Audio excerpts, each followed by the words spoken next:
자, 시작합시다. 오늘부터 다시 한 바퀴 돌아간다고 생각하시면 되고, 오늘은 운동부터 할 거예요. 중력에 작용해서 운동의 표현. 이동거리와 변이가 제일 먼저 나오는데요. 3페이지에 보면 기본적으로 우리가 중학교 때 배웠던 건데 복습을 한번 해보도록 할게요. 어떤 거에 대한 거냐면 속력, 속도 이런 것들. 속력이라는 게 있고 속도가 있죠. 근데 A 지점에서 B 지점까지 가는 굉장히 많은 루트가 있을 거야. 얘를 다이렉트로 이렇게 직선으로 갈 수도 있고요. 근데 우리 일상생활에서 내가 진짜 뭐 학교에서 예를 들어 집에서 학교까지 간다라고 하면 정해진 길을 따라 이렇게 가야 되겠죠. 이런 식으로 가는 방법도 있을 거고, 이렇게 꼬불꼬불한 산책길을 따라서 가는 방법도 있을 거고, 다양한 방법이 있을 텐데, 지금 여기 1번 길을 따라간 거, 내가 마음대로 길을 내면서 간 거, 그리고 직선거리, 이렇게 세 가지로 나눠본다라고 하면 1번이나 2번 같은 것들을 우리가 이동거리라고 할 수 있어요.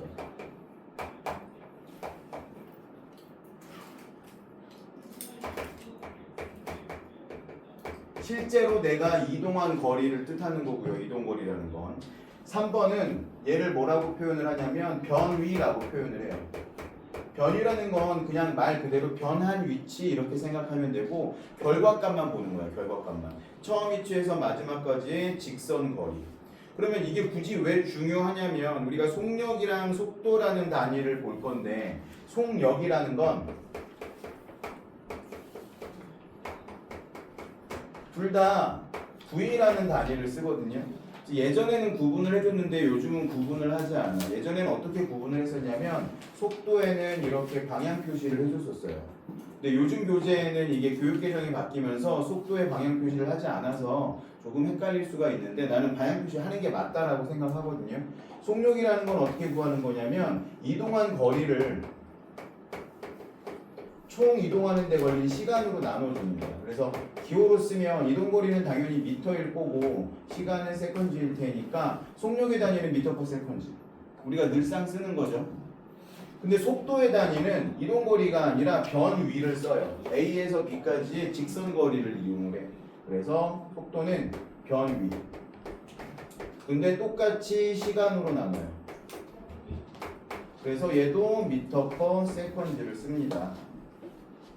대신에 속도는 이렇게 벡터와 스칼라를 너희가 안 배웠을 텐데, 이렇게 방향성이 있는 물리량을 벡터라고 하고요, 방향성이 없는 물리량을 스칼라라고 불러요. 이거 이제 기본적인 개념이니까 기억을 좀 해줬으면 좋겠어요. 그러면 속도가 방향성이 있으면 속도에서 유발된 유도량들이 있거든요. 이거를 시간으로 또 나누면 가속도가 될 거예요. 그러면 당연히 가속도도 방향성이 있겠죠. 가속도는 우리가 A라고 쓰는데, 그래서 가속도도 방향성이 있어야 돼. 우리가 힘을 나타낼 때 F, 중학교 때 배웠던 F는 MA, 중학교 때 F를 MA를 배우진 않았겠구나. F는 MA라고 표현할 수 있는데, A가 가속도가 방향성이 있어. 그러면 당연히 F도 방향성이 생기는 거고요. F는 MA인데 F에다가 시간을 곱하면 뒤에 나오겠지만 이게 사실은 충격량이거든요. 그래서 충격량에도 방향성이 있는 거고, 충격량이 방향성이 있으면 P가 운동량인데 운동량도 방향성이 생기는 거고. 그래서 기본적으로 우리가 과학 시간에 배우는 여러 가지 물리량들은 대부분 이렇게 방향성이 있다. 근데 방향성이 없는 물리량, 이 속력을 일상생활에서는 더 많이 쓰기는 하는데 얘만 방향성이 없다. 길을 가다 보면 속도계들이 엄청 많거든요. 속도계라고 표현이 돼 있지 속력계라고 표현이 돼 있진 않아. 왜 그러냐면 길을 갈 때는 대부분 직선 운동을 하잖아. 어떤 미친 자가 속도 카메라가 있는데 그 앞에서 막 이렇게 지그재그로 가지는 않을 거잖아. 위험하지. 봤어. 근데 그러네. 근데 걔가 나쁜 행동이 아니라 경찰차야. 경찰차가 차선이 4개인데 거기를 이루고 가고 있더라고. 뒤에서 차들이 따라가고 있어. 일부러 그러는 거야, 경찰차. 속도를 늦춰주기 위해서. 앞에서 병목 현상 때문에 사고가 나서 병목 현상 때문에 병목 현상이라는 건 뭐냐면 넓은 차선이 줄어드는 거거든요. 당연히 4차선으로 오던 게 3차선으로 줄어들면 길이 막히겠죠. 근데 그 병목 구간에서 사고가 난 거야. 근데 얘네들이 지금 진입하면서 얘네까지 한꺼번에 몰려들면 엄청 막히겠죠. 이거 빨리빨리 치워야 되는데 저 앞에 한 1km 앞에서는 그걸 정리하고 있고 경찰차가 가갖고 그 차 말고 뭐니 그거 오토바이 경찰 오토바이가 가갖고 이루고 가고 있더라고. 천천히. 알아 사람들도. 근데 몇몇 사람이 빵빵거렸는데 그러면 경찰이 다른 오토바이가 따라가다가 제지를 해. 설명해주면서 알아야 되잖아. 그래서 실제로 이렇게 속도를 줄이면서 가면 여기에서 병목이 해결이 되면 이 차들이 진입했을 때 정상적으로 주행을 할 수 있기 때문에 그러는 경우 있어. 근데 일반적인 차가 고속도로나 아니면 이런 일반 도로에서 이루고 다니진 않을 거잖아. 그래서 속력계라고 부르진 않는 거지. 다 직선 운동을 할 거니까. 다 방향성이 있는 행동을 하기 때문에. 그래서 우리 교재로 보시면 A, B, C 3개의 경로가 있는데 A 경로는 50m를 이동을 했고요. 근데 변이는 얘도 20m. B 경로는 변이죠. 직선거리니까 얘도 20m. C 경로는 곡선 경로인데 얘는 30m래요. 다 똑같이 변이는 20m. 그래서 운동 방향이 바뀌지 않으면 이동거리와 변이의 크기는 항상 같을 수밖에 없습니다. 무슨 얘기냐면 운동 방향이 바뀌지 않았다는 얘기는 한 방향으로 그냥 갔다라는 거고 직선 운동을 했다라는 뜻이에요. 그래서 운동 방향이 바뀌지 않은 경우 거기다 밑줄 치시고 그림 밑에 직선 운동이라고 적어주세요. 직선 운동을 하게 되면 변이와 이동거리가 같다.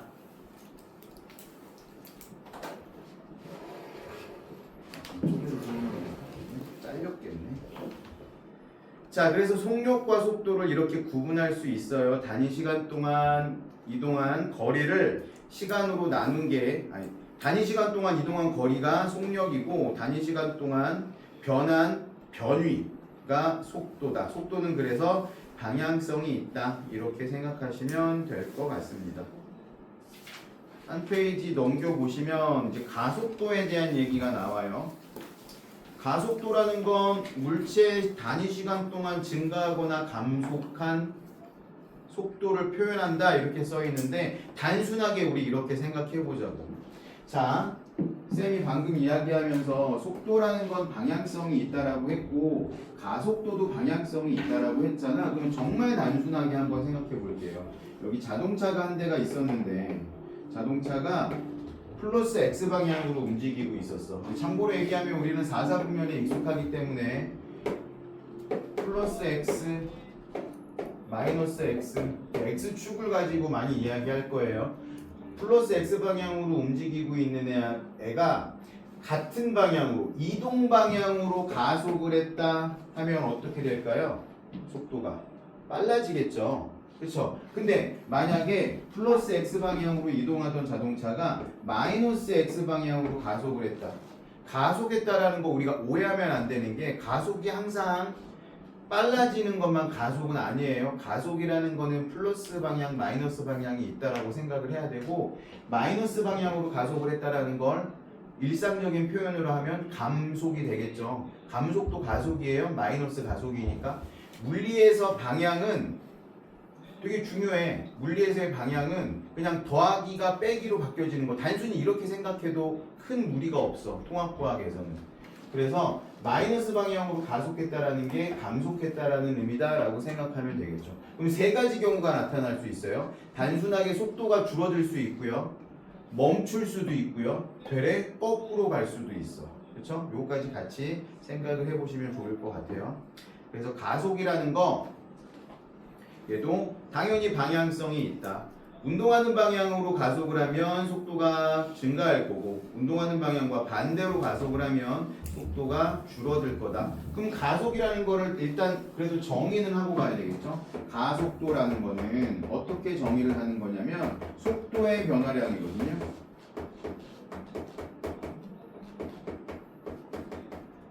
속도의 변화량이라는 건 나중 속도에서 처음 속도를 뺀 거.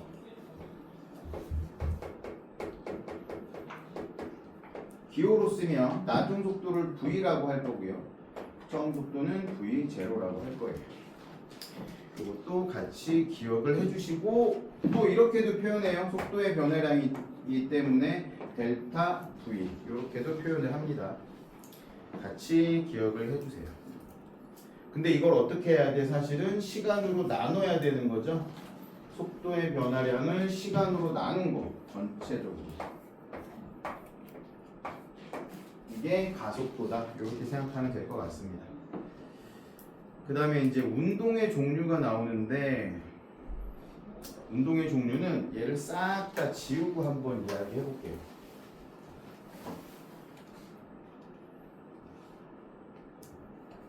다 온 거지?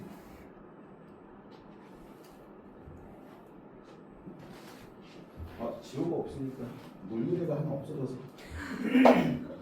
나 놀릴 거 많은데.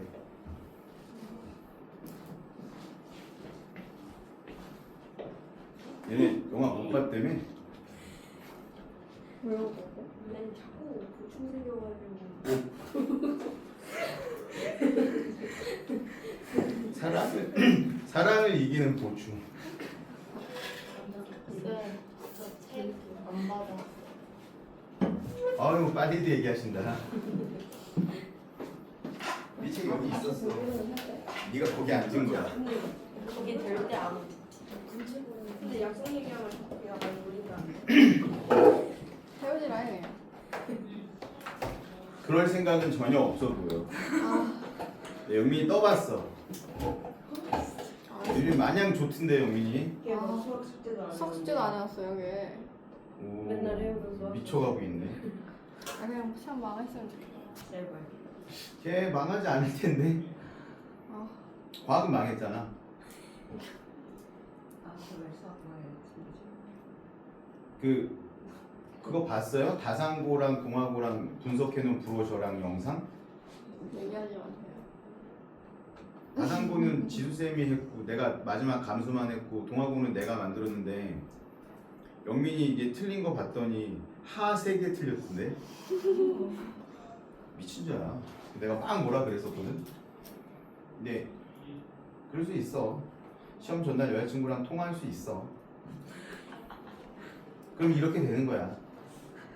자, 운동의 종류 몇 가지 운동을 볼 거냐면 3가지 운동을 볼 거고요. 등속도 운동, 등가속도 운동, 그리고 가속도 운동을 볼 건데 일단 등속도 운동 옆에 뭐라고 써 있냐면 등속 직선 운동이라고 써 있네요. 등속 직선 운동은 2가지 포인트가 있는 거예요. 등속이니까 한자 혹시 배우신 분? 한자 저 배웠죠. 어느 정도까지? 학교 수업이요. 학교 수업에 그러니까 그거 물어보는 거. 학교 수업에 한자가 있는지. 있었어요. 중학교 때도 있고 지금도 있어요. 아 그래?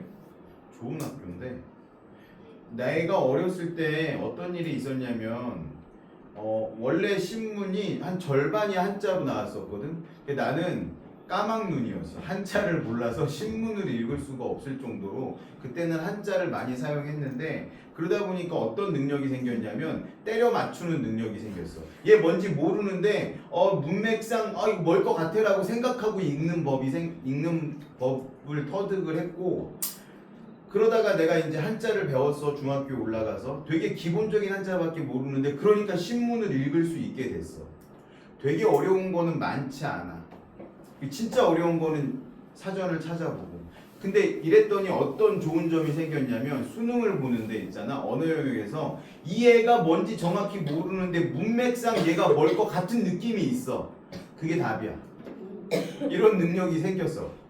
그래서 한자를 잘 모르면 사실 그렇다고 너희가 신문을 읽지 않잖아? 요즘 신문도 다 한글로 나오니까 이게 별로 도움이 되지 않을 텐데 잘 모르는 단어가 나오면 찾아보는 습관을 길러줘야 돼. 나처럼 이렇게 무식하게 이게 뭘 거야 그러면 굉장히 큰 오해를 할 수도 있어.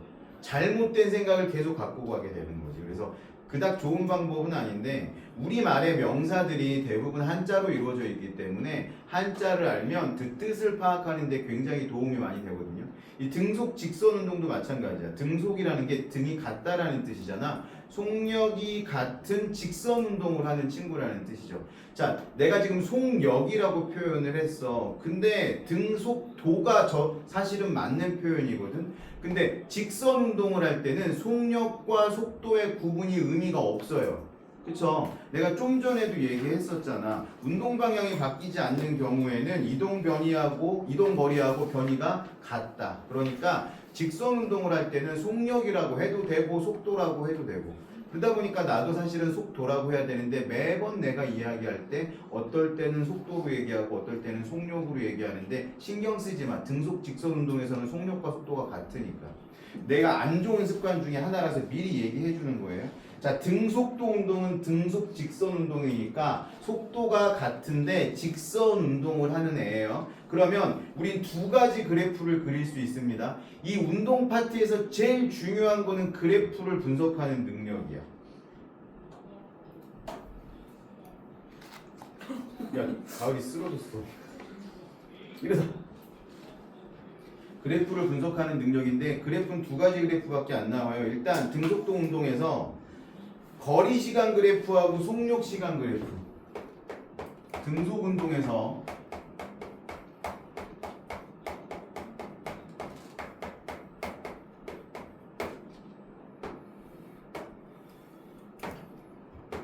일반적으로 과학에서 X축은 시간의 흐름으로 많이 표현을 해요.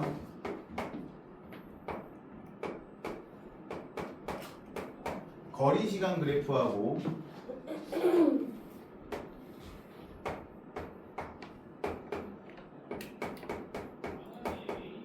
속도 시간 그래프로 이렇게 나눠 볼 수 있는데 등속 직선 운동이니까 속력이 일정해야 돼. 그러면 시간에 따라서 거리가 어떻게 되겠어요? 일정하게 증가하겠죠. 비례 그래프가 나타날 거고 속도는 어떻게 되겠어요? 일정하게 나타나겠죠. 그러면 보세요. 우리 초등학교 4학년 때 배웠던 건데 요 공식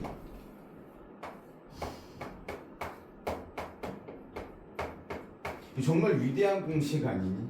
거속식 무당벌레라고도 하고 T자 공식이라고도 하는데 거리는 어떻게 구해요? 속력 곱하기 시간. 그러면 속력은 시간분의 거리. 그러면 이 거리 시간 그래프에서 이 그래프의 기울기는 뭐가 되겠어요? 기울기라는 건 X축분의 Y축인 거잖아. 그러면 얘는 시간분의 거리니까 속도가 되겠네요. 속력이라고 해도 상관없고. 그렇죠? 초등학교 때는 이거 속력이라고 배웠죠. 그럼 이 기울기는 뭐야? 속도인 거지.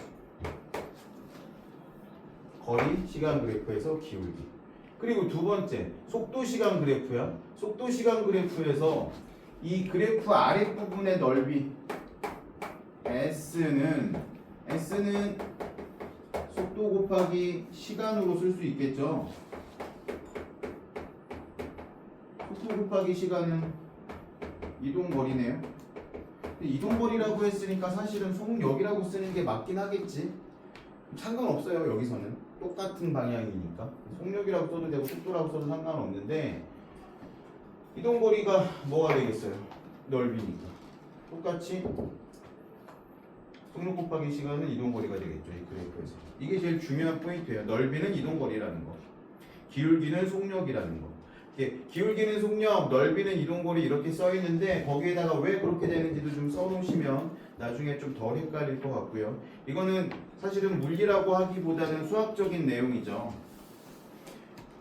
이 시간에 대한 거를 초등학교 4학년 때 아마 처음 배울 거고 5학년 때는 계산을 하더라고. 어떤 계산을 하냐면 어떤 애가 등산을 했는데 올라가는데 2시간 걸리고 내려오는데 1시간 걸렸는데 올라갈 때는 이동 거리가 뭐 몇 킬로고 내려올 때는 몇 킬로인데 평균 속도는 막 이런 거를 계산하라고 하는데 그거 시간에 대한 걸로 바꿔서 계산하면 되는 거잖아.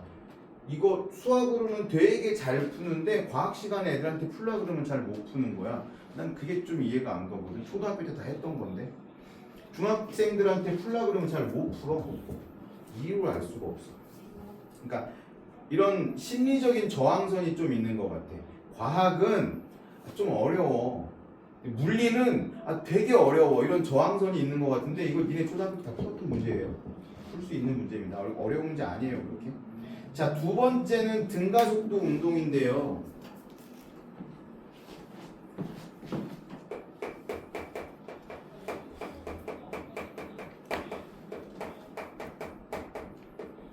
등가속 내가 저기에다 표시해 놓은 거. 등가속도라는 게 말 그대로 가속도. 가속이 같은 운동이라는 뜻이죠. 그럼 얘도 똑같이 그래프를 그려볼 텐데 얘는 그래프가 조금 다르게 나타날 거야. 거리 시간 그래프가 얘처럼 직선이 아니라 이렇게 올라가네요. 쌤 이렇게 올라가면 얘 평균 속도를 어떻게 구하죠? 평균 속도 구하는 건 간단하죠. 시간이 어느 정도냐에 따라서 이 직선의 그래프를 그린 다음에 평균 속도를 구하면 될 거고, 순간 속도는 어떻게 구하면 돼요? 순간의 접선의 기울기를 구하면 되겠죠.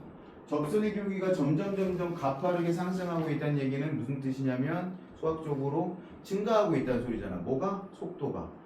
가속도가 증가한다라는 거잖아. 속도가 증가한다라는 거잖아. 그쵸? 왜?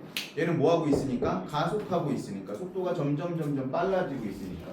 여기에서는 접선의 그래프가 기울기가 되게 작은데 지금 기울기가 점점 올라가고 있죠. 그 얘기는 속도가 증가하고 있다라는 거니까 딱 맞잖아. 가속도 그래프. 그러면 얘도 속도 시간 그래프를 한번 그려보면 이게 제일 중요하거든요. 오늘 하는 것 중에서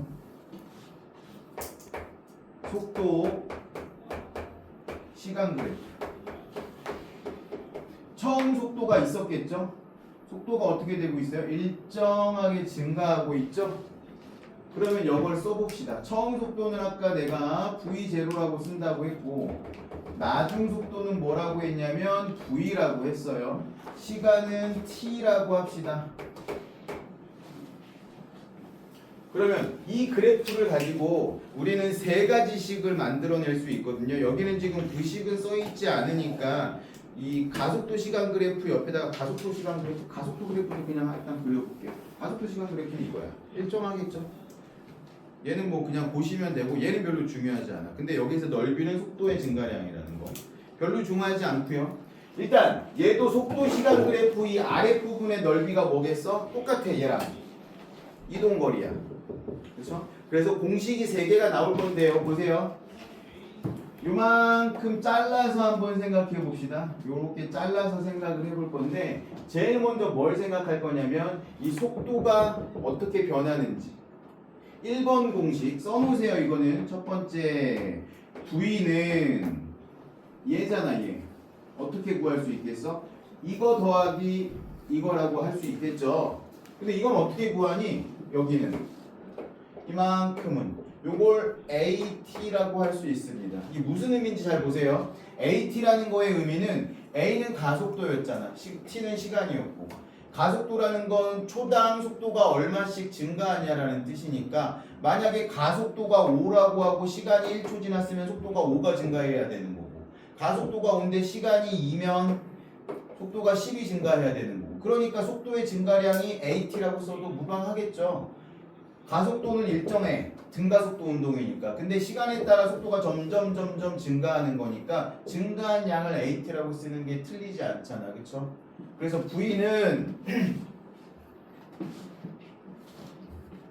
처음 속도 V0 더하기 가속도 시간에 따라 얼만큼 증가하는지 초당 몇 번 증가했는지 이렇게 쓸 수 있어요. 이게 1번식 2번식을 한번 써보도록 합시다. 2번식은 이 넓이에 관한 거야.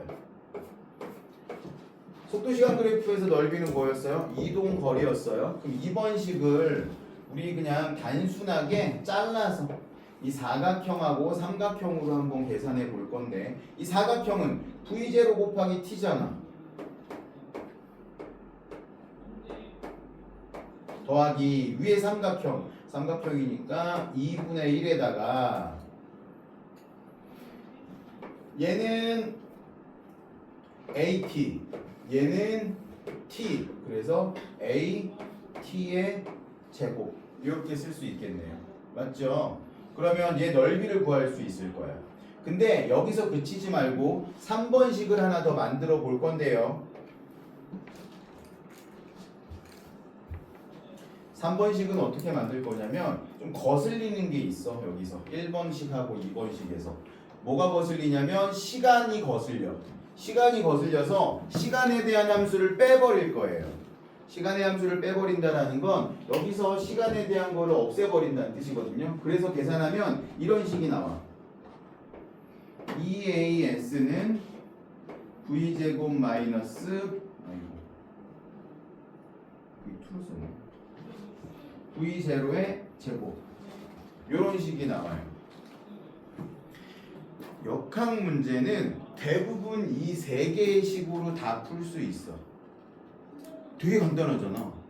정말 이걸로 다 풀 수 있다니까. 근데 왜 못 푸냐면 세 개 중에 뭘 적용할지 몰라서 그래. 그럼 방법은 하나야. 일단 무식하게 다 써보는 거지. 그러다 보면 한 두세 번 하다 보면 아 여기는 이게 아니구나라는 느낌이 팍 올 거야. 그러면 그때부터는 제대로 할 수 있겠죠. 자, 요렇게 기억을 해주시면 좋고 오늘 첫 번째 파트에서 한 거 중에 제일 중요한 거는 이 세 개의 식이에요. 이거를 운동상태 방정식이라고 해요. 지금도 배우고 고등학교 2학년 때 물리를 해도 배우고. 그치 하은아? 이거 잘하잖아 우리. 대답해. 하잖아. 못 하잖아. 이거 많이 연습해야지 잘 쓸 수 있어. 식이 별로 어렵지 않은 것 같지만 문제에 적용되는 거 일단 문제를 풀면서 몇 이제 정리해 볼 거긴 한데 문제에 적용하는 게 그렇게 간단하지만은 않다라는 함정이 있어요. 식의 단순함에 비해서. 그래서 세 번째 게 무슨 뜻이에요? 그냥 세 번째 거는 저 1번과 2번식에서 시간의 함수를 빼버린 거야. 시간을 제외한 거야. 그냥 다른 건 다 들어있잖아. 가속도, 이동거리, 속도, 처음 속도, 나중 속도 다 들어있기 때문에 시간만 빼버린 거야. 그러니까 무슨 의미냐면 야 어차피 일정하게 속도가 증가할 거니까 시간이 얼마나 증가하든 이동거리하고 속도를 알면 다 계산할 수 있는 거 아니야? 라고 생각하는 거지. 문제를 계산하다 보면 시간 때문에 막히는 경우들이 있거든요. 그래서 시간의 함수를 아예 빼버린 저런 식을 만들어 놓은 거죠. 유도 한번 해보세요. 집에 가서. 지금 내가 유도해주진 않을 거거든. 유도해주는 게 의미도 없고 그냥 수학적으로 그냥 풀어내는 거기 때문에 그 유도하는 과정이 뭐 그렇다고 시험에 나오는 것도 아니니까 심심하시면 집에서 한번 유도해보는 거 추천해드려요. 나도 가끔 틀려 하다 보면. 그래서 안 해주는 거야. 혹시 틀릴까봐. 창피하잖아. 자, 세 번째는 가속도 운동인데요. 가속도 운동은 이렇게 나와 있거든요.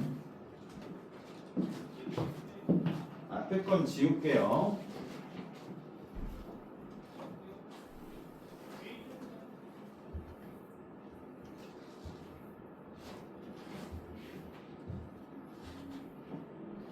네, 가속도 시간 그래프 아니에요?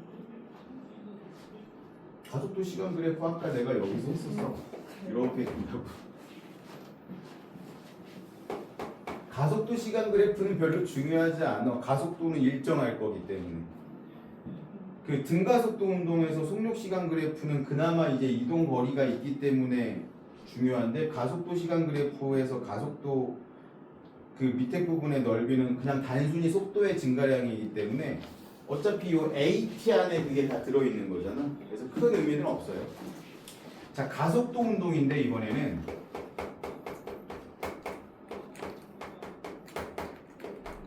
이거는 사실 통합과학보다는 물리학에서 나오는 개념인데 이거를 교재를 만들면서 넣을까 말까 하다가 집어넣은 건데 이렇게 생각하시면 될 것 같아요. 가속도 운동은 이 교재랑 조금 다르게 설명할 건데 내가 예를 들어서 이렇게 운동하고 있었어. 운동하고 있었는데 아까 처음 초반에 얘기했었는데 운동하는 방향으로 힘을 주면 어떻게 돼요? 같은 방향으로 힘을 주면 얘 속력이 증가하겠죠. 1번 이렇게 힘을 주면. 두 번째 뭐 반대로 힘을 주면 속력이 떨어지는 거.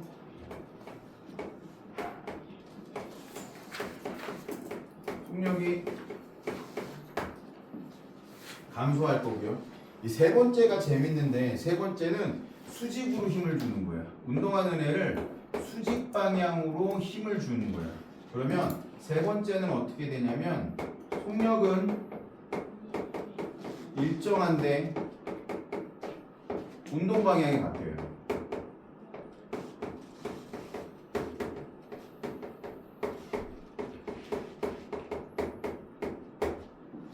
그리고 네 번째는 비스듬히 힘을 주는 방법이 있거든요. 네 번째는 어떻게 되냐면 속력이 증가하고 운동 방향도 바뀌어요. 이거의 가장 대표적인 운동이 뭐가 있을 수 있냐면 뭐 1번하고 2번은 여러 번 설명했으니까 3번이 어떤 게 있냐면 그 교재에 나와 있는 거. 방향만 변하는 운동 있죠? 이거 대관람차라고 부르는 거. 대관람차는 뭐야? 똑같은 일정한 속도로 뱅글뱅글 돌아. 뱅글뱅글 도는데 뭐가 바뀌고 있어? 실시간으로 운동 방향이 바뀌고 있는 거야. 그러면 얘는 지금 어디로 힘을 받고 있는 거냐면 이런 대관람차가 있으면 중심으로 지속적으로 힘을 받고 있는 거예요. 이 중심으로 힘을 받는 걸 뭐라고 하니? 가운데로 당겨지는 힘. 나가려고 하는 힘과 당겨지는 힘이 있잖아. 나가려고 하는 힘을 원심력, 당겨지는 힘을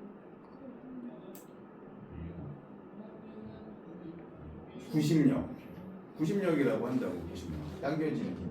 그러면 얘가 지금 시계 반대 방향으로 돌고 있는 애라고 한번 가정해 봅시다. 그러면 여기서는 얘는 어느 방향으로 가고 있는 거냐면 당겨지는 방향으로 접선과 수직인 방향으로 이동하려고 하는 거야. 매 시간, 매 순간순간 운동 방향이 바뀌는 운동을 하고 있는 거죠. 대관람차는. 근데 뭘 받고 있는 거다? 가속을 받고 있는 거다. 쌤, 속도가 변하지 않고 있는데요. 속도는 변하지 않고 있지만 운동 방향이 계속 바뀌고 있다라는 건 수직으로 계속 힘을 받고 있다는 뜻이고, 네 번째에 해당하는 게 그 오른쪽 끝에 있는 속력과 방향이 변하는 운동. 얘를 내가 던졌어. 근데 힘을 받고 있지. 내가 던진 공, 비스듬하게 던져 올린 공은 결국은 어떻게 될 거냐면 비스듬하게 폼을 쏜 운동을 하면서 떨어질 건데, 얘가 여기 있을 때 계속 어떻게 되는지 한번 보자고요. 나는 어디로 던져 올렸냐면 앞으로 비스듬히 던져 올렸어. 내가 처음 힘을 준 방향은 이 방향이라고. 45도 각도로 비스듬히 던져 올렸는데 얘는 어디로 힘을 받고 있냐면 중력에 의해서 계속 밑으로 힘을 받고 있어. 일정하게. 그러니까 어떻게 되고 있어? 수직은 아니지. 수직이면 방향만 바뀔 텐데 수직은 아니니까 점점 올라갈 때는 어떻게 돼? 속도가 줄어들겠지. 비스듬히 반대로 꺾이고 있으니까. 자, 여기에서는 어떻게 되냐면 이제 정확히 수직으로 힘을 받아요. 그쵸? 방향만 딱 바뀌어. 그 다음부터는 어떻게 되냐면 운동 방향이 이렇게 바뀌었기 때문에 운동 방향하고 각도가 점점 좁아지는 대로 빨라지기 때문에 이러면 어떻게 되겠어? 빨라지겠지. 그래서 이게 증명이 되는 거야. 점점 빨라지는 거. 그러면 이 앞에 부분에서는 어떤 상황이냐면 이런 식으로 힘을 받은 상황이라고 볼 수 있는 거죠. 그래서 비스듬히 던지면 처음에는 운동 방향은 계속 바뀌고 있는데 처음에는 속도가 줄어들다가 정상의 정점을 찍고 나면서부터는 속도가 점점 증가하겠지. 양쪽 사이드에서 주무시면 안 됩니다. 주무시 마. 근데 한 번 더 졸면 저 모자 벗겨버린다 그랬는데. 네? 모자. 아니었어요. 앉았다고? 앉았어. 졸았지. 자, 그래서 가속도 운동까지 했고요. 이걸 다 하고 문제를 풀어보면 너무 좀 힘들 것 같아서 힘까지만 하고 한번 문제를 좀 풀어보도록 할게요. 힘은 사실 그닥 어려운 내용은 아닌데 몇 가지 포인트만 기억해주면 좋을 것 같거든요. 힘의 3요소라고 초등학교 때도 배웠고 중학교 때도 배웠어. 힘의 3요소. 이렇게 화살표로 표현을 하고요. 힘의 3요소. 작용점. 크기. 방향. 방향은 화살표가 가리키는 방향이겠죠. 그리고 크기는 화살표의 길이. 그리고 작용점은 어디서 시작하는지. 이게 힘의 3요소라고 우리가 배웠을 거예요. 힘의 작용선, 힘의 크기, 힘의 작용점 뭐 이런 식으로 표시가 되어 있는데 힘의 단위, 기호. 기호는 일단 F를 쓰고요. 단위는 뉴턴을 씁니다. 이거는 뭐라고 읽어요? F라고 있잖아. 뭐의 약자야? 포스. 펑크스는 뭐야? 기능이잖아. 펑션은. 그거는 함수할 때 펑션을 쓰는 거고요. x 값을 넣으면 펑션 뭐라고요? 포스. 야, 그 스타워즈 이런 영화 보면 포스가 너희와 함께하기를 막 이런 얘기 하잖아. 이런 영화 안 좋아하는구나. 내 인생 영화인데 스타워즈. 그 알아? 스타워즈는 1편부터 9편까지 있는데 1, 2, 3편을 제일 나중에 만들었어. 시간상으로 1편부터 9편인데 제임스 카메론 감독이 자기가 구상한 내용이 있는데 1, 2, 3는 너무 스케일이 방대해서 그 당시 기술로는 만들 수 없다고 판단을 했어. 그래서 4편부터 만들고 거의 2000년이 넘어서 1, 2, 3가 나왔어. 그래픽이나 SF가 막 만들어지고 나서 스타워즈를 모르면 사실은 미국 문화를 이해하기가 많이 힘든데 I'm your father 막 이런 대사는 꼭 알고 있어야 되거든. 알고. 어? 알고. I'm your father는 알아?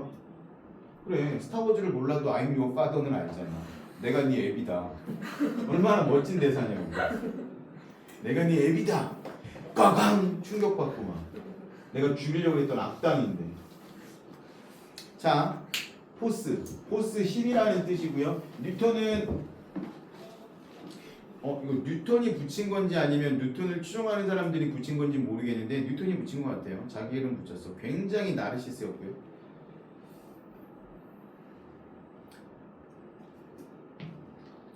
힘에서는 사실은 알짜힘에 대한 개념만 알면 되거든요.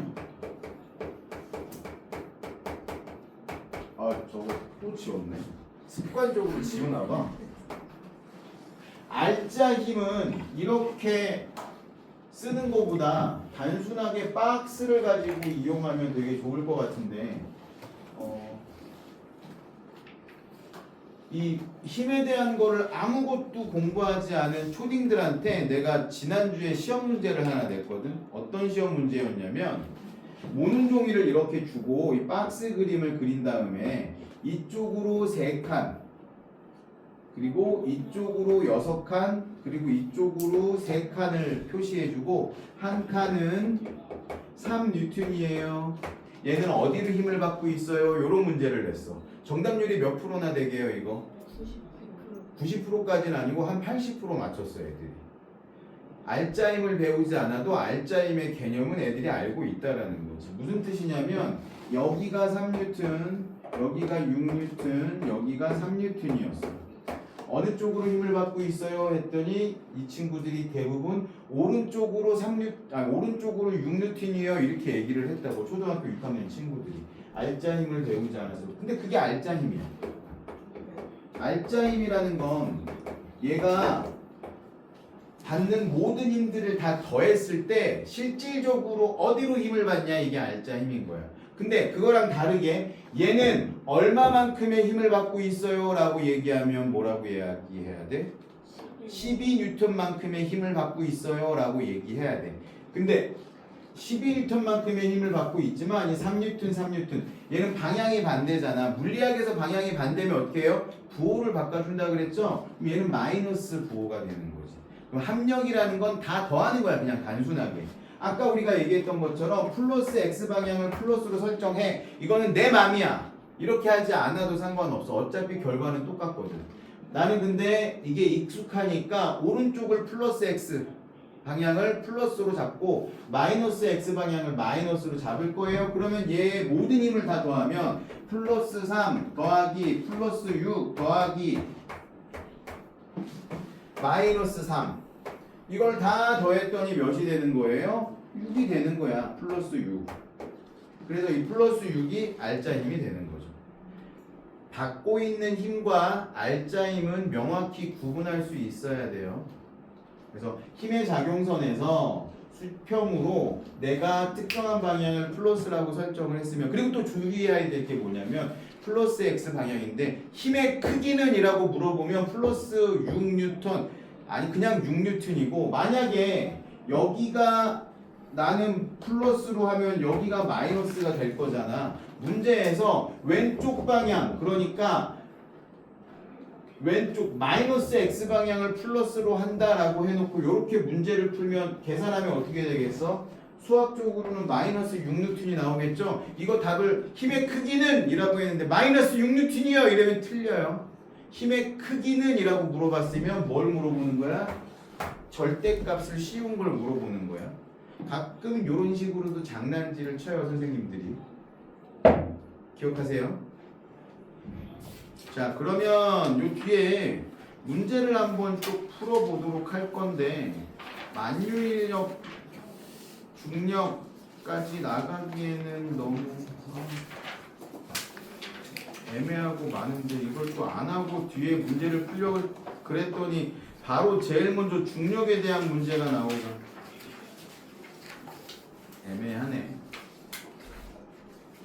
그래서 일단 중력 문제는 빼고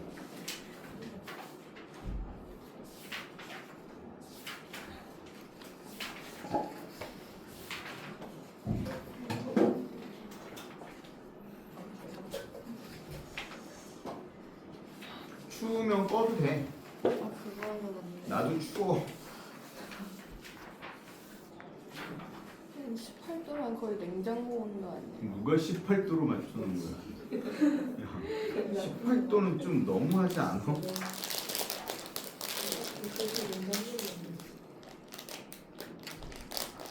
야, 그리고 18도는 냉장고는 아니지. 왜요? 우리 집 냉장고는 3도, 4도 이렇게 맞춰져 있어. 근데 여기 그러면 제가 3도로 맞추면 3도로 떨어지지 않아. 그래요? 어. 만약에 떨어질 수 있으면 저는 어떻게 춥겠지? 많이? 겨울 날씨. 겨울 날씨지. 아 이거 애매해. 요것만 나온 문제가 없어. 어쩔 수 없이 중력까지 다 해야 되네. 곤란하네. 자, 어쩔 수 없으니까 정신을 가다듬고 중력까지 해보도록 합시다. 중력은 좀 빨리 진행이 될 거야. 왜냐면 앞에서 이 내용들을 쭉 다 했거든요. 그래서 중력 6페이지고요. 중력을 다른 이름으로 만유인력이라고도 하죠. 중력이라는 거 만유인력이라고도 부르는데, 우리가 왜 중력이라는 단어를 쓰냐면 중력이라는 거는 너도 받고 있고 나도 받고 있고 모두가 받고 있잖아.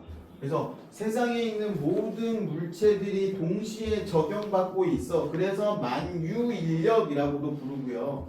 누가 나를 당기는 힘인 거지 결국은? 지구가 나를 당기는 힘이야. 근데 지구만 나를 당기나? 아니지. 나도 지구를 당긴다고. 우리가 서로 당기고 있는 거야. 그쵸? 근데 지구가 나를 당기는 힘은 너무너무 크고 내가 지구를 당기는 힘은 너무나도 미약하기 때문에 느껴지지 않을 뿐이지. 그 예전에 어떤 애가 그렇게 설명하던데, 엄마가 나를 사랑하는 것과 내가 엄마를 사랑하는 거하고 같은 거예요 이렇게 얘기하길래 말도 안 되는 소리하고 앉아있네 내가 이렇게 얘기했는데 모든 엄마가 아이를 사랑하겠지만 지금 이 살아가는 세상을 보면 꼭 그렇지 않은 엄마들도 있는 것 같아서 씁쓸한 생각들을 가끔 하게 되는데, 영화를 하나 내가 잘못 봤는데 어떤 여자가 펜션에서 자기 아이를 살해하는 그런 내용이 나오더라고. 왜요? 몰라. 영화예요? 어? 무슨 영화예요? 아니 그러니까 그 영화를 전체를 본 게 아니라 그 영화를 소개하는 쇼츠를 봤어. 아 이게 참 안 좋은 건데 이놈의 쇼츠가 있잖아.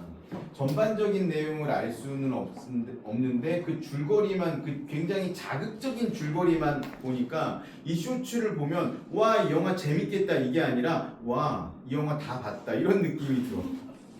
좋지 않은 것 같아.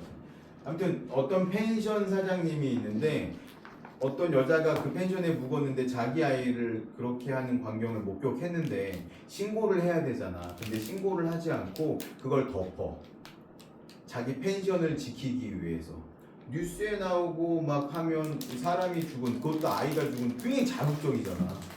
그러면 그 펜션에 아무도 안 올 거 아니야. 그 펜션을 지키기 위해서 그런 짓을 해. 근데 그 여자가 그걸 이제 알았어. 그래서 자꾸 다른 사람들을 유인해 그 펜션으로. 그런 일이 벌어지고. 한국 영화야.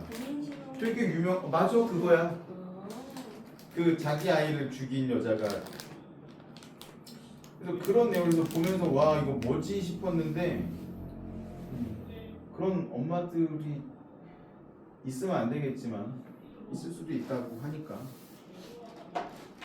자 중력. 그래서 중력이란 건 일어나라고 이런 얘기 한 거잖아. 빨리 일어나라고. 저 자고 있는데 보이냐? 이만큼은 까만 마스크에 이만큼 모자가 이렇게 둘러싸여 있으면 요만큼 있을 건데 눈이 또 눈도 안 좋아가지고 뒤에 있으면 칠판도 안 보이면서 저러고 있다. 여기 가려져 있어. 모자가 챙이 이렇게 돼 있어. 이만큼으로 보는 거야. 바보예요 이만큼. 다. 몇 개야? 한 개, 아니거든요. 두 개. 3개였거든요. 적은 거 물어본 거거든요. 자, 중력! 밑줄 좀 칠게요.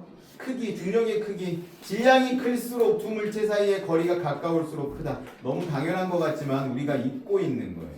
중력은 떨어져 있어도 작용해요? 아니면 붙어 있을 때만 작용해요? 떨어져 있어도 작용하죠. 붙어 있을 때만 작용한다고 하면 내가 점프 뛰는 순간 우주 바깥으로 날아가야 되잖아. 날아가지 않아요. 그렇죠? 점프 뛰면 바로 얘가 끌어내리죠. 그래서 우리는 높게 뛸 수가 없어요. 자, 우리는 지금 지구 시스템 안에 살아가는데 지구 시스템이라는 건 사실은 역학적 시스템이라고도 볼 수 있어. 뭐가 작용하는? 지구 중력이 작용하는. 여러 가지 힘이 작용하긴 하지만 우리한테 작용하는 힘 중에 가장 큰 건 지구의 중력이라고 할 수 있죠. 그 지구 중력의 방향도 중요하죠. 이걸 중학교 2학년 때 내가 맨날 애들 시험 기간에 내는 문제거든. 여기에 사과가 있으면 어디로 떨어져? 여기로. 여기에 사과가 있으면 어디로 떨어져? 여기로. 근데 이렇게 문제를 내도 꼭 시험이 나오면 여기로 떨어진다고 선택하는 애들이 있어. 어떤 애가 나한테 항의도 했다. 쌤! 당연히 밑으로 떨어져야 되는 거잖아요. 그래갖고 내가 어처구니가 없어갖고 이거를 차분히 설명을 해줬는데 얘가 결국은 수긍하지 않고 갔어. 틀렸을까 맞았을까 시험에서. 의지가 고든 애야. 그렇게 설명했는데도 답을 이렇게 썼어. 자기는 이해가 가지 않는데. 근데 그러면 얘랑 얘 사이에도 지금 중력이 작용하고 있지 당연히. 어떻게요? 근데 그렇구나. 얘가 더 세니까 이게 안 되는 거야. 그러니까 우리는 어마어마한 그 힘 안에 살고 있는 거야. 근데 우리가 느껴지지는 않지. 그게 일상적으로. 왜? 처음부터 그만큼의 힘을 받고 있었으니까. 그러니까 우리 둘 사이의 힘은 전혀 느껴지지 않는 거지. 근데 이 힘이 느껴지는 경우가 생기겠지. 어떤 거? 큰 게 없어지면. 큰 게 없어지면. 그러니까 지구가 아니라 여기가 이 두 물체가 우주 공간에 있다라고 하면 이 사이에서 인력이 작용할 건데 중력 계산하는 거 어떻게 계산하는지 알아요? 중력은 중력 상수가 있고요. 거리의 제곱분의 두 개의 질량의 곱으로 계산하거든요. 그러니까 이 질량 두 개 곱해봐야 얼마나 되겠냐고. 그러니까 얘네 둘이 가지고 있는 서로 간에 가지고 있는 중력은 별로 의미가 없다고. 근데 지구는 우리에 비해서 어마어마하게 무거우니까 그건 의미가 생기는 거고.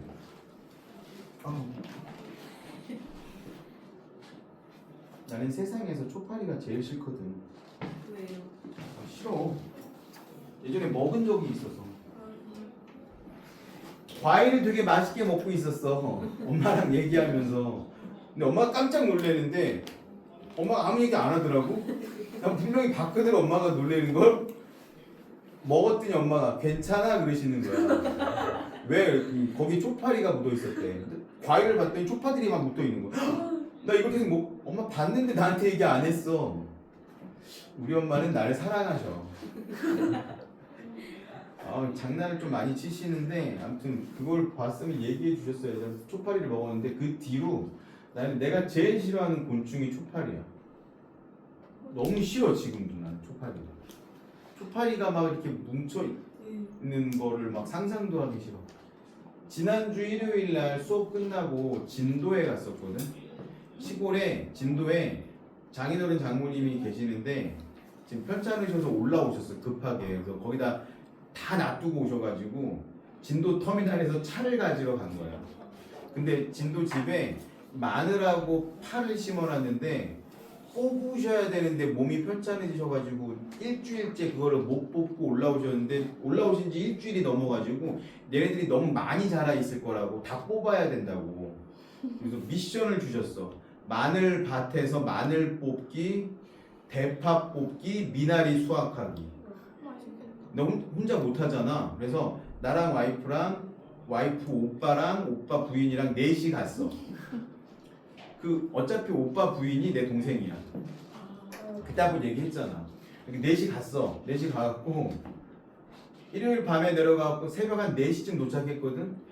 잠깐 자고 아침에 일어나갖고 대파를 뽑기 시작했는데 와 대파가 나무야 나무 이렇게 두꺼워. 그래갖고 과연 이게 대파야? 그러면서 뽑긴 뽑았어. 그래서 진짜 이만큼 뽑았거든. 이걸 대파 자르는 게 뽑고. 아니라 뽑아요? 대파는 뽑지. 왜요? 냅두면 더 크게 자라니까. 자르고 키우면 되는 거예요?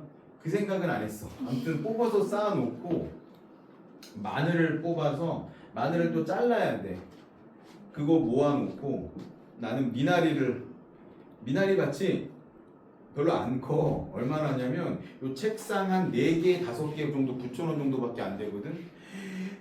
빽빽하게 자라 있어가지고 이거를 가위로 수확을 했는데 진짜 요만한 빨간 대야로 가득 찼거든.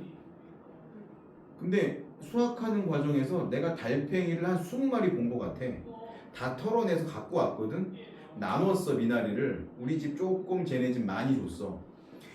집에 와서 보니까 이 미나리가 담겨져 있던 이 비닐봉투가 엄청 더러운 것들이 막 묻어 있는 거야. 달팽이 똥들이. 달팽이를 내가 한 20마리 정도 뜯어냈는데도 아직도 한 20-30마리가 들어있는 거야. 이 봉투 안에만. 유기농이네요. 농약을 안 치니까. 한 마리 주시면 안 돼요? 다 갖다 버렸어. 음스통에다 다 갖다 버렸어. 너무 그럼 왜 가시나요? 달팽이도 싫어하게 됐어. 그래서 왜 그 얘기를 했냐면 왜 했지? 소파리가 싫어요. 달팽이도 싫어하게 됐어. 그래서 파도 너무 두꺼운 거 다 버리고 진짜 한 3단 정도 우리 집을 갖고 왔는데 한 요만큼 남았어. 두꺼운 거 다 버리고. 왜요? 두꺼운 거 못 먹어. 먹을 수가 없어. 야 얘는 쪽파리가 아니다. 이건 쪽파리보다 더 나쁜 애야. 오. 이렇게 잡아야지. 근데 약간 좀 쫄았어요. 잡아오는데 손에 닿아가지고 옆에 있어가지고. 하여자. 얘는 더러운 벌레야. 주로 하수구에 사는 애. 여기 하수구도 없는데 왜? 누가 데리고 온 거야? 마지막에 들어온 거 누구야? 저 자는 애. 뉴욕에서 온 친구. 자, 됐고요. 합시다. 만유인력. 고민씨 얘기하다 그랬구나. 네? 그 영화 얘기하다가. 고민씨 예쁘지? 예. 연기도 잘하고.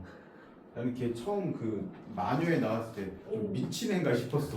마늘 고민식은 친구로 나왔잖아, 친구.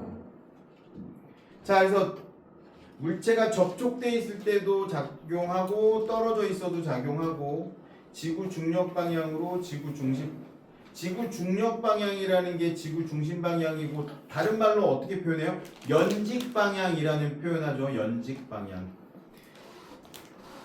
그리고 중력의 크기를 의미한다. 뭐가? 무게가.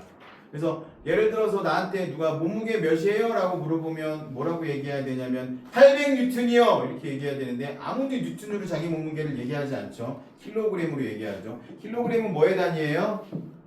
질량의 단위예요. 질량. 근데 거기에다 9.8을 곱해야 돼. 대략적으로 10을 곱하면 되는데 우리는 아무도 그렇게 하지 않아. 왜? 전체 지구에서 다 똑같이 9.8을 곱하면 되니까. 근데 조심할 건 뭐냐면 지구 중심에서는 9.8을 곱하는 거 아니겠지. 훨씬 더 커지겠지. 지표면의 평균이 9.8인 거예요. 그러면 에베레스트 산에서 측정하면 더 적게 나와요? 적게 나와요.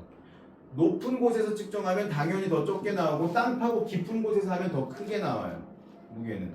그것도 같이 기억을 해주면 좋을 것 같고, 자, 중력만을 받는 물체의 운동. 첫 번째 자유낙하 운동이 나오네요. 자유낙하 운동은 우리가 아까 공부했던 등가속도 운동이라고 생각하면 되겠죠. 가만히 멈춰있던 공을 내가 놨어. 1초가 되면 속도가 9.8m/s가 되고 2초가 되면 9.8이 늘어서 19.6이 되고 3초가 되면 29.4가 되고 4초가 되면 39.2가 되고 5초가 되면 49가 되고 5초가 되면 49m/s가 됩니다. 자유낙하하면 내가 지난번에 그거 스카이다이빙 한 거 얘기했잖아. 내가 잘못 얘기했어. 이상해갖고 내가 비디오를 찾아봤더니 비디오를 찾을 수가 없어. 내가 찍었던 비디오. 근데 그걸 찾았어도 볼 수가 없는 게 우리 집에 비디오 플레이어가 없어 이제는. 그래서 홈페이지에 들어가 봤어. 그 비슷한 거에. 그래서 봤더니 내가 했던 게 15,000피트였거든요.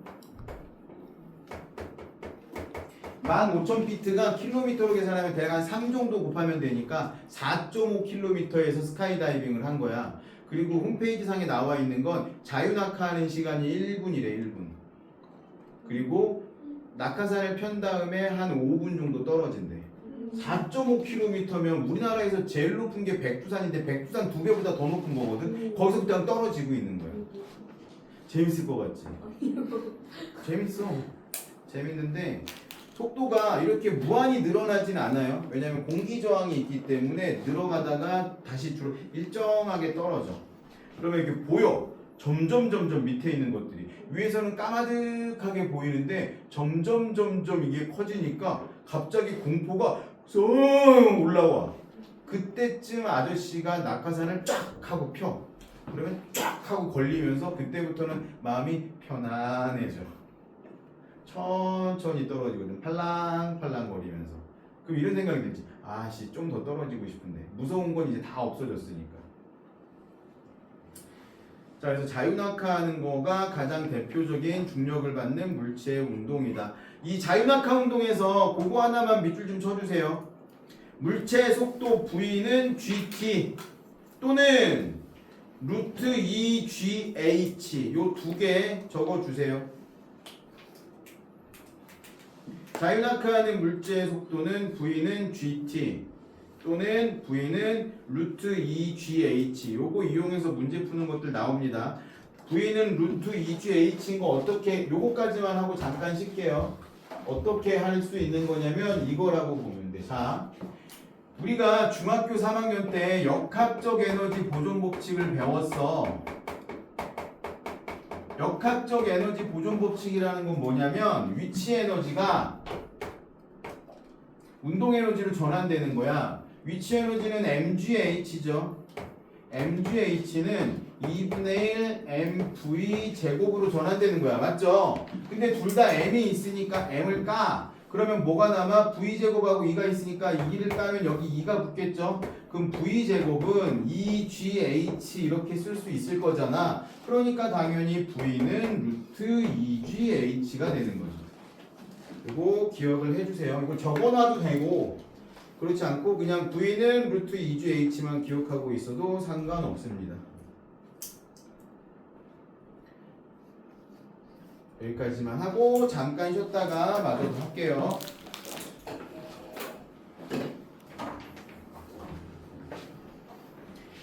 수평 방향으로 던진 물체의 운동 7쪽에 있는 거 한번 보도록 할게요. 수평 방향으로 물체를 던졌대. 수평 방향으로 물체를 던졌다는 얘기는 가만히 있던 물체를 어디로? X축 방향으로 던졌다라는 소리겠죠. 여기는 그냥 이렇게 책상이라고 한번 가정해 봅시다. 내가 얘를 10m/s의 속력으로 던졌어.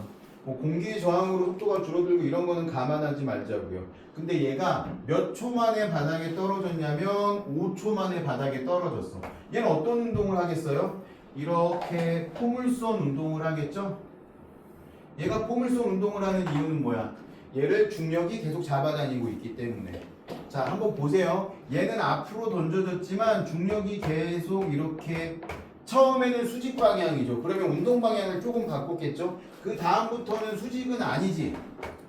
어떤 식이냐면 내가 이렇게 가려고 하는데 이렇게 힘을 받고 있는 거나 마찬가지잖아. 내가 지금 사실은 힘은 이렇게 받고 있는데 내가 이렇게 가고 있으니까 얘나 똑같지, 그쵸? 그러면 속도가 지금 빨라지겠어요? 느려지겠어요? 빨라지겠죠. 왜? 점점 이렇게 좁혀지는 거니까. 그래서 바닥에 떨어지면 떨어질수록 점점 속도가 빨라지겠죠.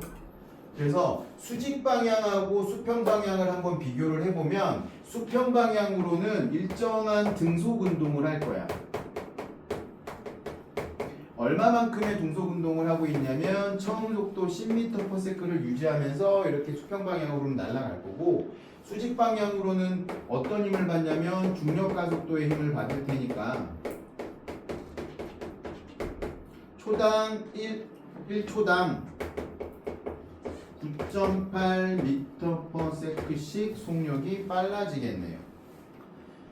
그래서 그 그래프 밑에 있는 그림하고 표를 한번 보면 자유낙하할 때는 중력의 힘을 받으니까 등가속도 운동을 하고요. 그래서 속도 시간 그래프가 일정하게 증가하는 운동 그래프를 그릴 수 있고, 수평 방향으로는 등속 직선 운동을 하네요. 속도가 일정하게 날아가는 거고. 그래서 전체적으로 연직 방향으로는 속도가 증가하는 거죠. 중력 방향으로 힘 받는 거랑 똑같이 받잖아. 그래서 얘는 지금 두 개를 같이 비교한 건데, A라는 친구는 그냥 자유낙하 시켰고 B라는 친구는 수평 방향으로 던졌는데, 수평 방향으로 던지더라도 연직 방향으로는 똑같이 자유낙하 운동을 한다. 풀 뻔했네.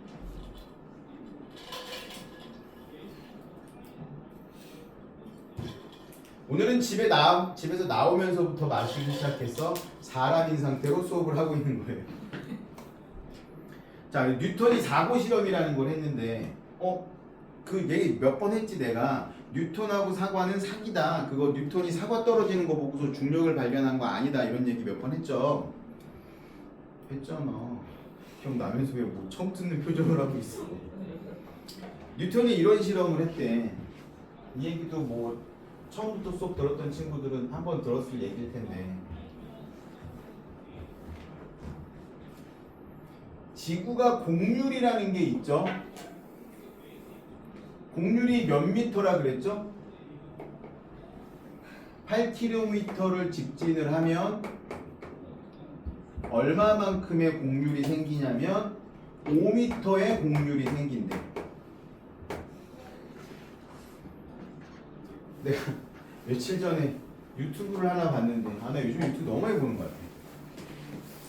어떤 사람이 지구가 평평하다라는 거를 증명하기 위해서 1m짜리 자를 두 개를 가지고 와가지고 각도기하고 땅에다가 놓고 측정을 하는 거야. 1m짜리 자를 바닥에다 놓고 또 1m짜리 자를 바닥에다 놓고 각도기로 평행하게 맞춰 수평을.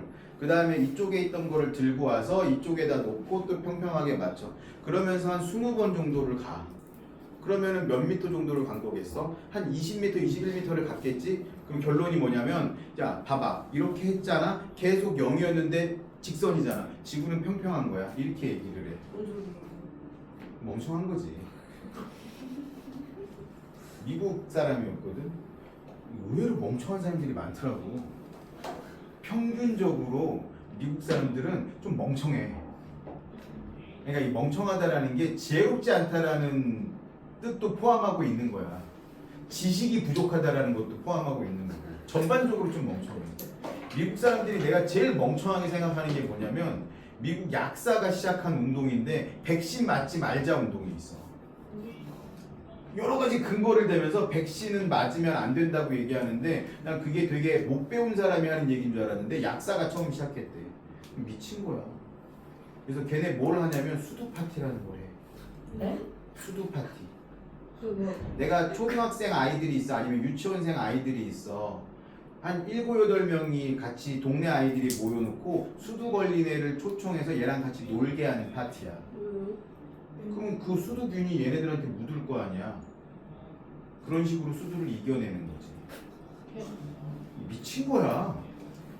그러다가 애들이 수두가 걸릴 수도 있고 그거에 합병증인 뇌수막염에 걸릴 수도 있고 뇌수막염에 걸리면 애 지능이 현저하게 저하되는 경우도 생기거든요. 그래서 그런 문제들이 자꾸 발생이 되는데 아직도 백신을 맞으면 안 된다. 그러니까 백신 때문에 잘못되는 경우가 없는 건 아니야. 근데 그건 0.001% 정도. 그게 무서워서 그딴 짓을 하는 거야. 그게 더 멍청한 거 아니야. 미국에서 벌어지고 있는 일. 이상한 사람 되게 많아. 필라델피아 영상을 한번 본 적이 있는데 사람들이 길거리에서 영화 찍고 있어. 이러고 다녀. 나 워커인 줄 알았어. 사람들이 이러고 다녀. 그냥 차가 지나가면서 카메라로 거리를 찍었는데 한 6, 7명이 거리에서 그러고 있어. 자막이 나오는데 뭐라고 나오냐면 펜타닐 중독자들이야. 필라델피아라는 내가 되게 좋아하는 도시인데 그래서 안 간대 사람이. 그런 일들이 벌어지고 있어요. 점점 이상해지고 있어. 세상에서 안 좋은 것들의 대부분은 영국에서 시작이 됐거든. 근데 요즘은 그게 미국에서 시작이 되고 있는 것 같아서 안타까움을 금할 수가 없습니다. 자, 뉴턴도 영국에서 나왔네요. 여기에다가 탑을 쌓았어. 5m 정도의 탑을. 그러면 8km를 날아가면 공률이 5m가 생긴다라고 하니 5m 정도 높이에서 대포를 빵 하고 쏠 건데 이 대포 탄환의 속도가 초속 8km야.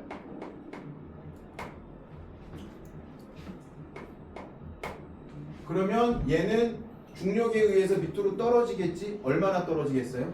몇 미터 떨어지겠어? 5m 떨어질 거야. 정확히는 4.9m 떨어질 거야. 쌤, 그걸 어떻게 알 수 있어요? 야, 평균 속력. 가만히 있던 물체를 떨어뜨리면 얘 처음 속도는 0이었겠지? 1초 뒤에 속도는 몇이었겠어? 9.8m/s잖아. 1초 동안 몇 미터의 속도 변화가 일어나는 거야? 9.8. 그러면 1초 동안 얘는 평균 속도는 몇이야? 평균 속도 4.9잖아. 그럼 1초 동안 얘는 몇 미터 이동한다는 거야? 수직 방향으로. 근데 건들지 마. 흔들리잖아. 깜짝 놀랐지. 4.9m 이동한다라는 거잖아. 그래서 4.95m 얘기가 나온 거야. 뭔 말? 평균 속도가 1초 동안의 평균 속도가 몇이야? 4.9잖아. 4.9. 평균 속도가 4.9라는 얘기는 1초 동안 몇 미터 이동한다는 소리야. 4.9m 이동한다는 소리잖아. 얘가 안 가는구만. 야, 거속지 또 그려줘야 돼. 시 평균 속도가 몇이라고? 4.9. 몇 초 동안? 1초 동안. 그러면 이동 거리가 되잖아. 그래서 5m 높이에서 초속 8km로 빵 하고 쏘면 얘는 수직 방향으로는 밑으로 5m를 1초 동안 떨어질 거고 수평 방향으로는 8km를 날아갈 건데 그러면 어떤 일이 벌어지겠어? 계속 떨어지긴 할 건데 계속 공률이 5m씩이 있으니까 이런 식으로 돌아갈 거 아니야. 그럼 결국은 지구를 돌겠지. 그렇죠? 이게 뉴턴이 생각했던 달이 하늘에서 떨어지지 않는 이유였어. 사과는 떨어지는데. 그럼 사과를 딱 떨어지는 순간 어마어마한 슈퍼 히어로가 초속 8km로 발로 뻥 차버리면 사과가 계속 돌아가지고 그 슈퍼 히어로의 뒤통수를 빡 하고 때리겠지. 재밌겠다. 그런 얘기 안 나오나? 슈퍼맨이 사과를 발로 사과가 깨지겠구나. 이렇게 되는 거죠. 뉴턴이 생각했던 거야. 그래서 자유 낙하하는데 5m 낙하하는데 1초 걸릴 테니까 8km 날아가면 5m의 곡차가 생기고 계속 하니까 결국은 이렇게 한 바퀴 돌아간다는 거. 그래서 빠르게 수평 방향으로 쏘면 지구를 회전할 수 있다. 그래서 달이 지구를 도는 이유도 마찬가지야. 빠르게 지구를 뭐하고 있으니까? 공전하고 있으니까. 근데 달의 공전 속도는 이거보다는 느려도 되겠지. 되게 멀리 있어서 중력을 그만큼 세게 받지는 않을 테니까. 그쵸? 넘겨보시면 중력과 자연현상이 나오는데 이거 시험에 되게 잘 나오거든요. 자, 보세요. 중력과 지구 시스템에서 태양 중력에 의해서 여러 행성들이 태양 주위를 공존하는 곳, 태양의 중력에 의해서 붙잡혀 있는데 태양 속으로 빨려 들어가지 않기 위해서 회전하고 있는 거고요. 모든 행성들은 다 같은 방향으로 공존합니다. 시계 방향이야, 시계 반대 방향이야. 시계 반대 방향. 시계 반대 방향. 자전도 다 시계 반대 방향입니다. 거꾸로 자전하는 거 하나밖에 없어. 금성. 좋은 초등학교 나왔구나. 금성만 거꾸로 자전합니다. 근데 자전하는 속도가 되게 느려. 그 얘기는 뭐냐면 원래 얘도 시계 반대 방향으로 자전하고 있었는데 누구하고 빵 부딪힌 다음부터 이게 틀어진 거야. 그렇게 과학자들은 추정하고 있어요. 밀물과 썰물도 당연히 달과 태양이 지구를 끌어당기는 힘 때문에 지구 자체가 끌려가지는 않으니까 물, 표면에 있는 물만 일로 갔다가 절로 갔다가 일로 갔다가 절로 갔다 하고 있는 거고요.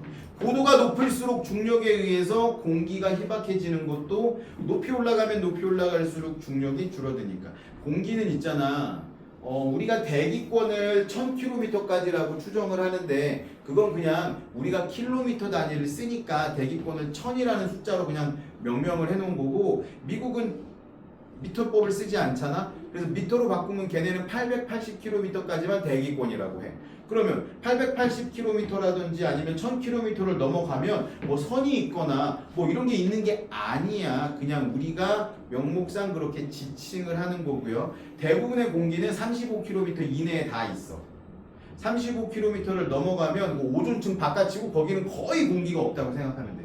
그래서 우리 중학교 때 그거 배웠잖아. 공기의 그 대기의 층상 구분을 해보면 대류권은 대류도 일어나고 기상현상도 일어나는데 중간권은 대류는 일어나는데 기상현상은 일어나지 않아. 왜? 뭐가 없어서? 수증기가 거의 없어서. 수증기뿐만이 아니라 사실은 공기도 거의 없어요. 그러면 요즘 높은 산에서 몸무게 재면 아까 얘기했잖아. 몸무게는 근데 질량을 재는 거잖아. 네가 여기서 60이면 거기서도 60이지. 달에서도 60이고. 무게가 줄어드는 거라고. 무게가.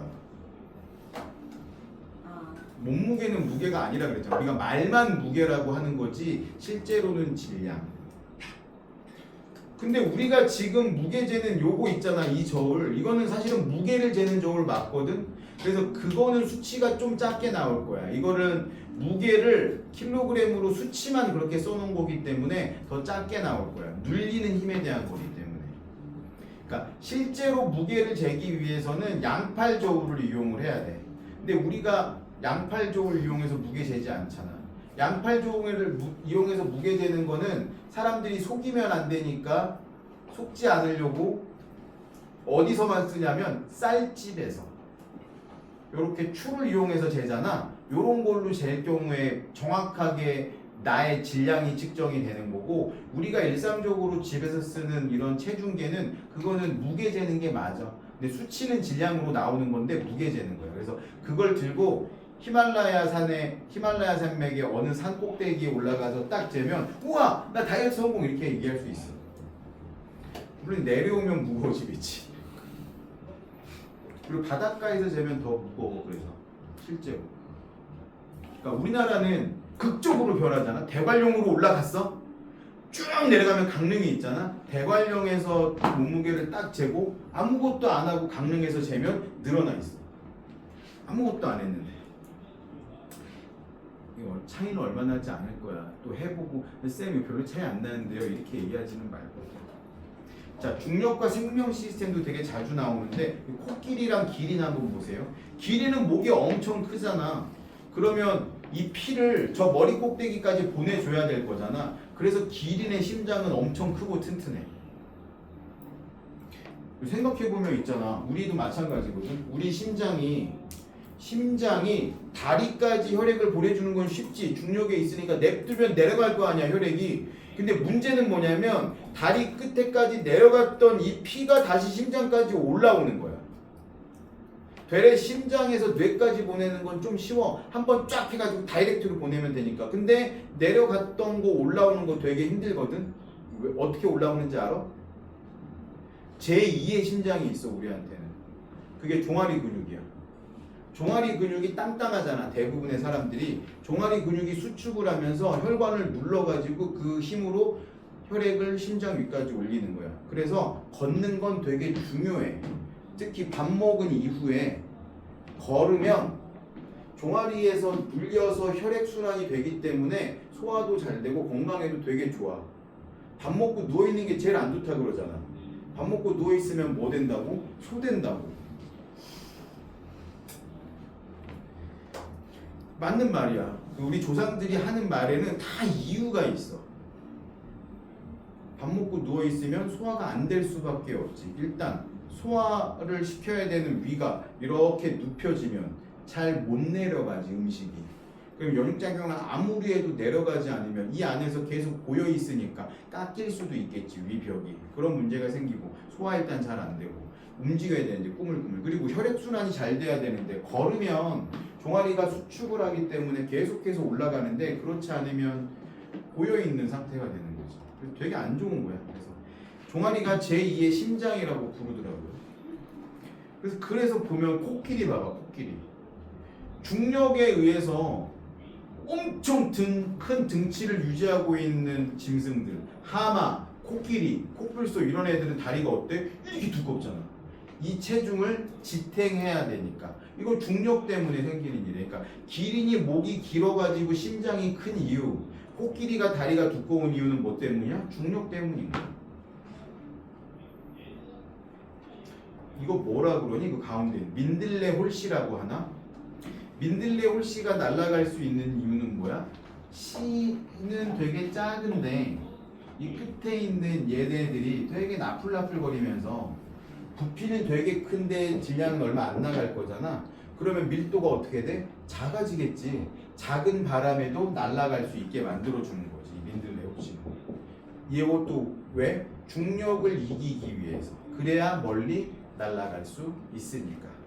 그런 이유가 있는 거죠. 그리고 요거 이제 가끔 내가 초등학생들한테 내는 문제인데 우리가 초를 켜면 촛불이 이런 식으로 올라가잖아. 이거 왜 생기는 거냐면 대류 때문에 일어나는 거거든. 공기는 뜨거워지면 올라가죠. 그래가지고 촛불이 이런 모양이 되는 건데 그럼 무중력 상태일 때는 대류가 일어나지 않아. 그러니까 어떻게 돼? 촛불이 둥근 모양이 돼. 실제로. 그리고 지금 그 가운데 있는 아저씨 애꾸눈인 것 같지만 이거 사실은 물방울이 지금 떠 있는 거거든. 우주왕복선에서 우주 정거장에서. 물 어떻게 마셔야 되냐면 빨대로 빨아 마셔야 돼. 물이 그냥 둥둥둥둥 떠다녀. 그래서 미션이 있었어. 우주 비행사들은 맛을 느낄 수가 없대. 미각이 엄청 저하된대. 음식이 다 맛이 없어지고. 그래서 미국에서 우주인들이 먹는 스테이크도 개발해봤는데 먹으면 막 고무 씹는 맛 나고 그래가지고 살이 다 빠진대. 중력이 없어가지고 근육이 생성되지 않아서 그런 것도 있고 일단 음식이 너무 맛없대. 몇 년 전에 우리나라 그 이소연이라는 애가 우주에 올라가서 했을 때 얘가 이제 어떤 인터뷰에서 뭐 하고 싶냐고 해서 우주에서 라면 먹고 싶다는 얘기를 한 적이 있었거든. 그래서 농심에서 실제로 우주에서 먹을 수 있는 라면을 개발하기 위해서 했는데 일단 끓일 수는 없어. 불을 사용할 수가 없기 때문에 뜨거워진 게 막 날아다니면 다 큰일 날 거잖아. 뜨거워지면 입자운동이 활발해지는데 근데 어차피 우주니까 떠다닐 건데 얘가 뜨거운지 차가운지 알 수가 없으니까 이거 빨대로 마시면은 야 거의 100도에 육박하는 라면 국물을 빨대로 먹었다간 큰일 나겠지. 그래갖고 어떻게 할까 막 고민을 하다가 점성이 높으면 들러붙잖아. 그래가지고 여러 실험을 한 300번 넘게 실험을 했대. 이 스프가 포함되어 있는 물의 점성과 이 라면의 면발의 이런 두께 이런 걸 해가지고 결국 만들어냈어. 액상 스프하고 면이 익혀진 상태로 진공 포장을 해서 뜨거운 물만 부으면 이렇게 둥둥둥둥 떠다니지 않고 점력 때문에 달라붙어 있어서 집어서 먹을 수 있는 라면을 개발을 해서 실제로 그리고 지금 공급이 되고 있어 우주에. 그래서 우주인들도 요즘에 라면 먹고 그거 이후로 불고기, 김치 다 개발이 돼서 실제 우주식으로 쓰이고 있어요 요즘에. 그래서 요즘에는 우주에 나가서 무중력 상태일 때도 라면을 먹을 수 있다. 그리고 우주에 나가면 근육이 되게 약해져. 우리가 일반적으로 여기 서 있기 때문에 근육이 유지가 되는 건데 우주에서 처음에 생활하던 사람들은 오면 서 있지 못해가지고 다 관절도 이격돼 있고 막 다 누워서 오거든. 영화 같은 데 보면 착륙 딱 해가지고 멋지게 걸어 나오잖아. 다 거짓말이야. 다 실력 호화. 요즘은 어떻게 하냐면 우주에 올라가면 런닝머신을 뛰어 의무적으로. 근데 런닝머신을 뛰려면 야 무중력인데 어떻게 뛸 거야? 그래서 허리를 고정을 하고 딱 붙잡힌 상태에서 런닝머신을 뛰어. 그래서 근육을 유지해야 돼, 다리 근육을. 그렇지 않으면 딱 착륙하는 순간 중력에 의해서 맥이 빠져가지고 일어나지도 못해. 다 이렇게 누워있거든. 그런 것들이 있습니다. 중력에 대한 거 했고요. 관성하고 가속도 운동은 다음 시간에 한번 보도록 하고요. 13페이지 한번 펴봅시다. 여기 한번 풀어볼게요.